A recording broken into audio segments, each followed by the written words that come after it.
Благодарам, председателе.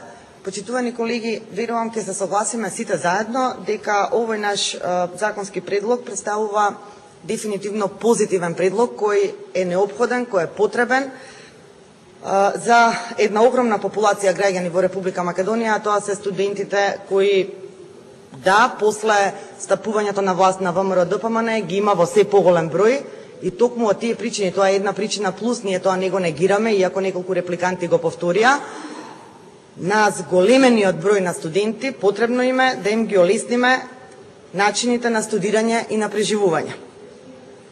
На Универзитетот Кирил и Методи, како најголем универзитет во државата, студираат активно во моментот околу 40.000 студенти. Секој од нив во сесија пријавува по најмалку 3 испити, бидејќи таква е динамиката на студирање и на полагање, на сите, и на техничките, и на општествените науки. Секој од нив, при секоја пријава, при секое поднесување на пријава е должен да уплати административна такса од 50 денари. И плюс се зема провизија за трансферот, која чини некаде од 20 до 30 денари при секоја уплата.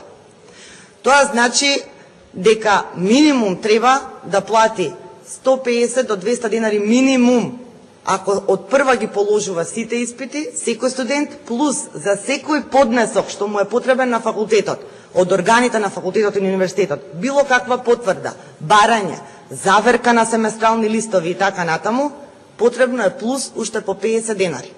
40.000 студенти само во една сесија поднесуваат минимум по 3 пријави, секоја од нив чини по 1 евро, за административните такси чинат по 1 евро, тоа значи 120.000 евра се собираат само во една сесија, само од испити, само од Универзитетот Кирил и Методи.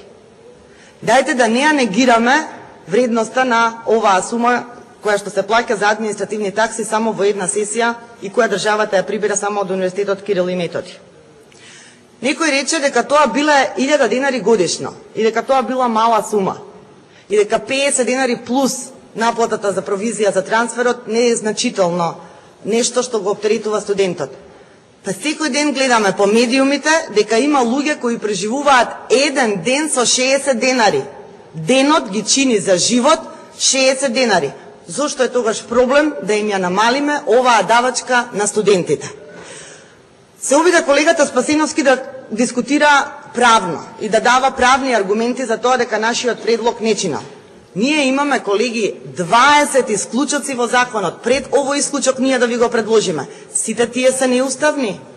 Зарем сите тие кои години, децении наназад постојат, се неуставни, па сега токму овој ја прави неуставноста. Студентите да се ослободат од административните такси. Исто така, студентот плаќа 200 евра за државна квота, ако е најдобар, оние што се послаби плаќаат по отприлика 400 евра за кофинансирање. Тие пари студентите ги плаќаат за текот на студирањето во една година. Со тие пари треба и да се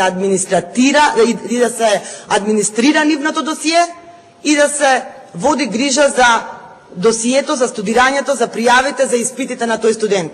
Неуставно е, непотребно е, нецелисходно ако сакате, плюс на тие пари да плаќа за секое ливче, за секое пусулче, за секој поднесок, плюс уште по 50 денари во текот на своето студирање. Ние имаме електронски досија веќе на повеќето универзитети во Македонија и факултети. Електронско пријавување на испити.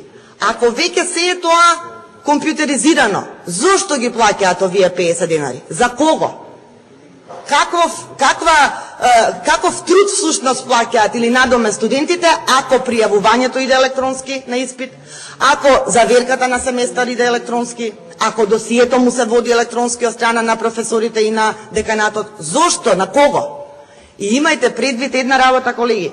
Овие пари, велам 120.000 евра само од УКИМ, само од сесија, само за испити, не одат ниту за подобар студентски стандард, не одат ниту во партизиран, не партизиран, sejedno, а јас исто сметам дека е партизиран студентски сојуз, не одат ниту во подобри живеалишта за студентите, не одат ниту во подобар квалитет и развој на високото образование, ниту во плати на професори, асистенти и администрација универзитетска. Не!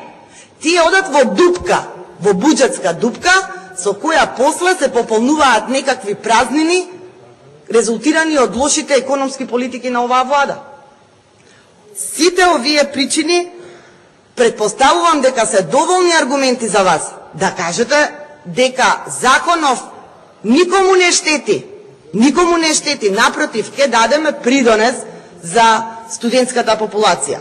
Репликантите на колегата Ивановски говореа за достигнувањата на ВМРО ДПМН во образованието, во високото образование последниве 6 години. Во ред, еве да не го спориме тоа, ние тоа не ви го негираме, ниту во една контрареплика, ниту јас во мој одговор, ниту еден колега, предпоставувам, нема да се осврне тоа што сте направили или што Груевски направил во 6,5 години 7 владења. Добро или лошо ценеле граѓаните, ќе ценат и понатаму.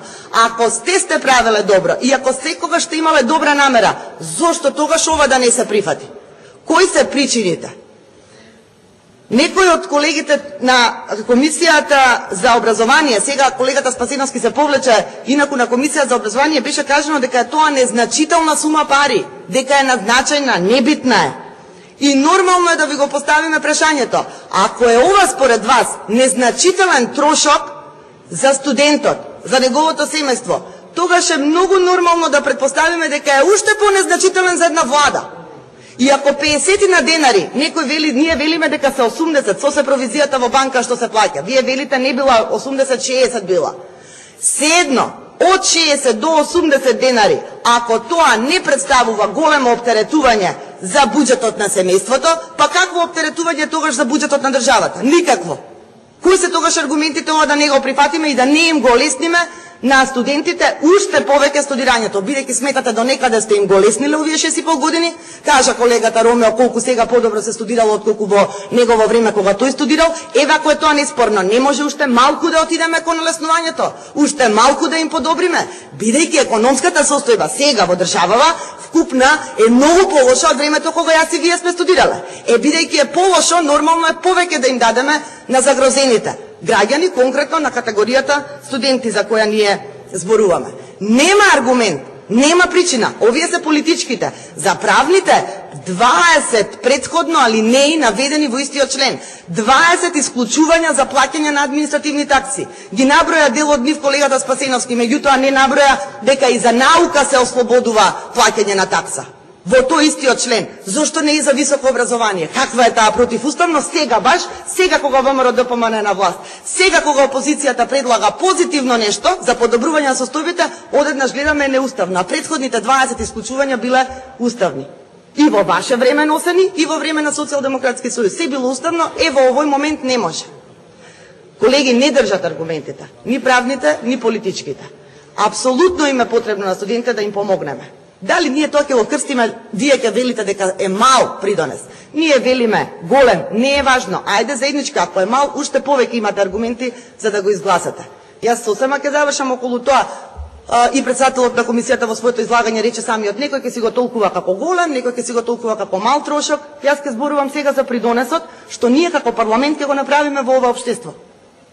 Ако за Армстронг неговиот чекор бил мал, но бил голем за човештвото, јас сметам дека гласање за еден ваков закон за наводно мала сума пари ќе биде мал чекор за владата на ВМРО ДПМН и ДУИ, но голем за граѓаните на Република Македонија. Соверете доблест, изгласете го, сите заедно ќе ги носиме плодовите од тој успех. Ви благодарам.